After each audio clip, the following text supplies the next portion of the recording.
Hello everyone, on my table are two flip phones. On the left is the Samsung Galaxy Z Flip 4, and on the right is the ZTE Libero Flip, a new device launched at a price of only $6 million. Meanwhile, this Flip 4 is currently around $7 to $8 million if purchased second-hand, right? So, in today's video, I will compare these two devices. Although Samsung is more expensive, it pays for the brand. Let's see. Considering price, which phone is better? Let's find out in this video.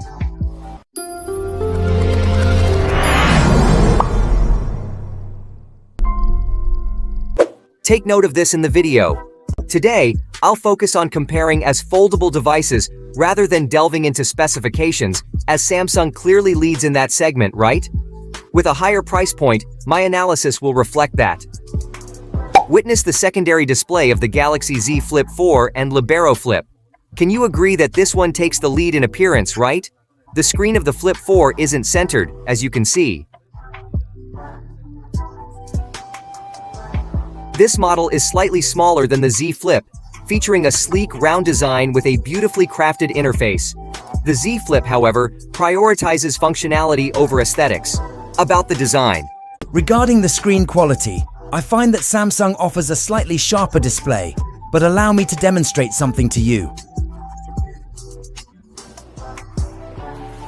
The sharpness is better with Samsung, but understand that on ZTE, they cleverly choose larger fonts, so it doesn't strain the eyes, whereas Samsung opts for smaller details, making it seem more detailed. But when examined closely, Samsung feels like it has higher resolution. Do you see it, friends? In terms of external screen features, I favor the ZTE more for its superior image quality. For a better interface, you can go into the settings to customize. Discover a world of captivating dynamic wallpapers you've yet to explore. Samsung, from my experience, shows no signs. Perhaps I'm overlooking something. Please comment if so. There's also this feature to consider. Capture moments with ZTE's lock screen camera feature. No unlock needed, just enable and snap away. That's because I'm viewing the password. A widget for instant photo capture is available. And what will you do? You can perform a gesture to take a photo automatically. That's all. 2. Just tap the screen and it will auto-capture. Here. View the photos here. Quite convenient, right? Then swipe down here, swipe down here. It vibrates immediately, guys. Isn't it cool? Oh, and it records videos too, guys.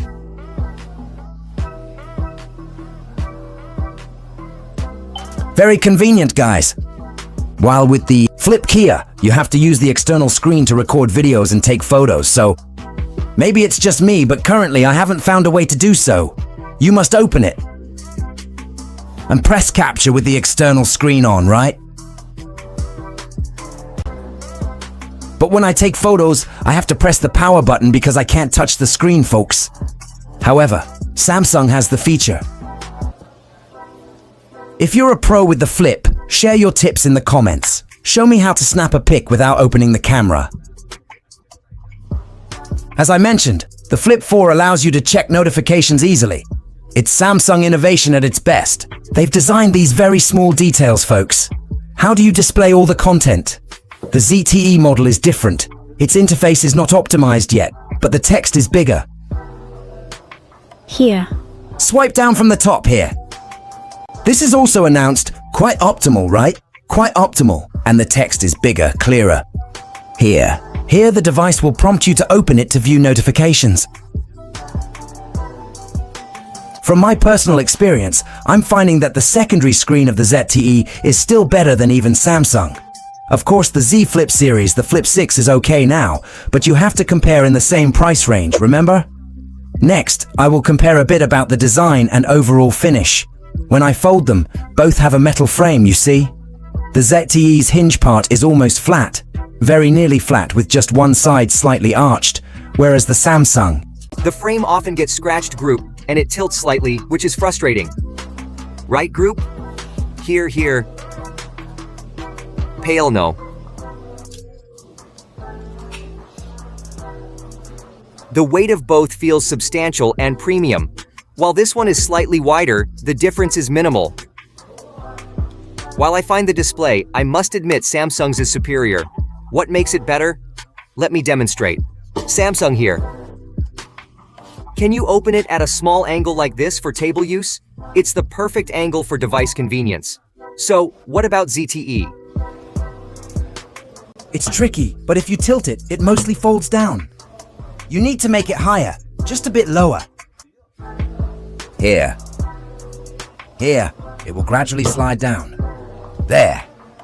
Overall, I feel like I don't have the freedom to choose the angle compared to Samsung. And secondly, here.